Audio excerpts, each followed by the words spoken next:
The NBA playoffs are a stage where dreams are made, legends are born, and intensity reaches its absolute peak.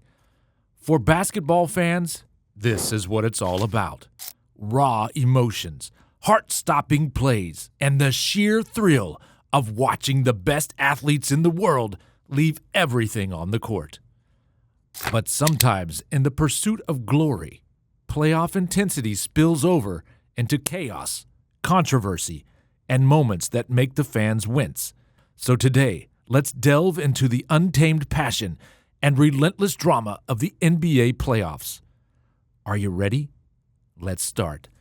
Recently, the New York Knicks and Detroit Pistons wrapped up their fierce playoff battle, with the Knicks clinching the series in 6 games to punch their ticket to the next round.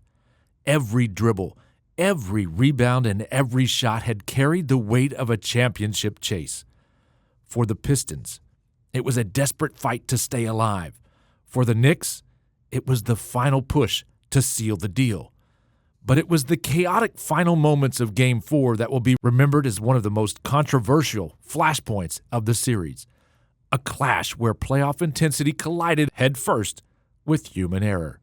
With 11.1 seconds remaining, and the Pistons trailing by just a single point, Detroit hopes were pinned in a game-winning play.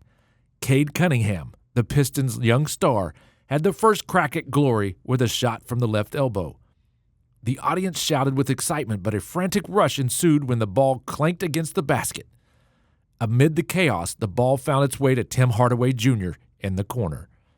He attempted to gather himself for the shot that may have saved the series, but Knicks guard Josh Hart hit him. Hardaway was eventually thrown off balance and fell into a queue of photographers on the baseline.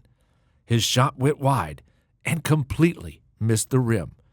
The buzzer went off, the crowd froze, and the whistle dead silent. In that moment, outrage erupted.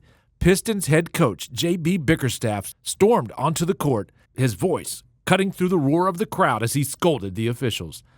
To the dismay of Pistons fans and players alike, the referees simply walked off the court, their decision unwavering.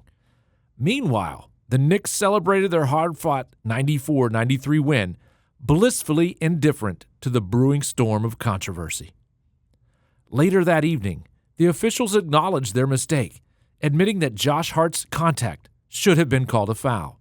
While the admission showed accountability, it did little to ease the frustration of the Pistons or their fans. Hart himself recognized the collision but framed it as part of the chaotic nature of late-game play, where bodies fly and split-second decisions define the outcome. However, Jalen Brunson, who left the game briefly in the second half with what looked like a bad leg injury, led the Knicks with 32 points and 11 assists. Karl Anthony Towns added 27 points and 9 rebounds, and Hart finished with 14 points and 10 rebounds. Though the Knicks got the win, the Pistons out-rebounded them by 16 and outscored them in the paint by 16 points. For Piston fans, it was a bitter reminder of how playoff intensity can sometimes blur the line between competition and controversy, while for the Knicks, it was a triumph overshadowed by doubt.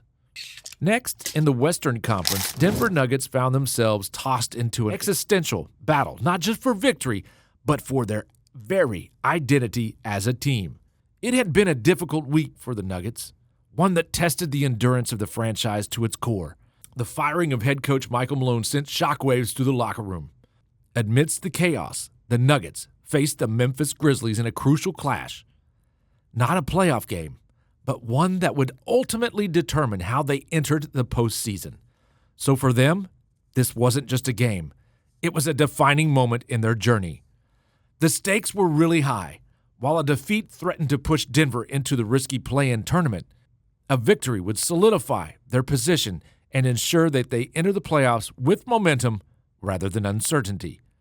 As the game progressed, the Nuggets struggled and trailed by as much as 15 points in the first half. Their shooting touch deserted them as they missed 13 of their first 14 three-point attempts. And even Nikola Jokic, their cornerstone, struggled to find his rhythm. But intensity in high-stakes games, whether in the regular season or playoffs, often reveals the true character of a team and the Nuggets proved they were no strangers to resilience. Slowly, methodically, they began to make their way back into the game. The turning point came in the fourth quarter, where Denver's defense became an impenetrable wall. The Grizzlies, who had scored effortlessly through the first three quarters, suddenly found themselves suffocated. They managed just 1 point in the final 6 minutes, while Denver ended the game with a fiery composure. Also, Russell Westbrook's relentless energy on both ends of the floor was the spark Denver needed. His rim pressure and his ability to disrupt the Grizzlies' defense played a pivotal role in shifting the momentum. Meanwhile, Jokic prioritized team play over personal offense to ensure that the Nuggets operated as a cohesive unit.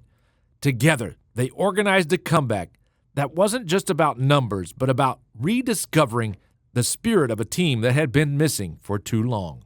Moreover, Jamal Murray, returning after a 6-game absence, added 6 clutch points down the stretch, rekindling his dynamic two-man game with Jokic. And also, Aaron Gordon delivered a standout performance, leading all scorers with 33 points and dominating mismatches with surgical precision. Thus, the team's starting lineup finally back at full strength. Balance and depth were restored. Key elements not just for finishing the regular season strong, but for making a deep playoff push. This win was more than just a victory. It was a statement, a clear signal that the Nuggets had rediscovered their playoff identity. After a chaotic and uncertain week, they proved they had the heart and determination to rise above adversity. That renewed sense of purpose carried them forward, ultimately powering them to a hard-fought Game 7 triumph over the Clippers. The Western Conference is no stranger to intense battles, but the Minnesota Timberwolves series against the Los Angeles Lakers brought playoff competition to its purest form. Minnesota entered Game 4 with a 2-1 series lead, fueled by a fully healthy roster, an advantage that proved invaluable against a Lakers squad battling injuries and setbacks. With the ideal balance of depth, health, and defensive grit, the Timberwolves seized their moment. LeBron James, defying age and injury, delivered a breathtaking 38-point performance in Game 3, a testament to his legendary drive. Yet even with James leading the charge, the Lakers ultimately fell short in key areas. The Timberwolves capitalized on superior chemistry and adaptability, turning the tide through resilience forged during their own earlier season adversity. Unlike other playoff clashes marred by controversy, this series showcased intensity contained within the lines, pure basketball, marked by strategy, skill, and sheer willpower. For Minnesota, health emerged as the decisive factor, while the Lakers grappled with challenges and tight recovery windows.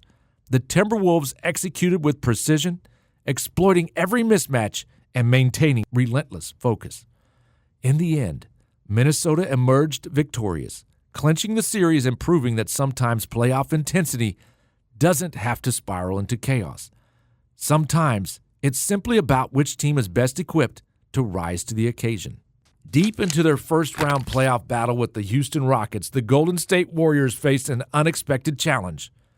Their signature offensive magic, built on intricate passing, swift cuts, and dazzling ball movement, was effectively stifled by Houston's gritty, disciplined defense.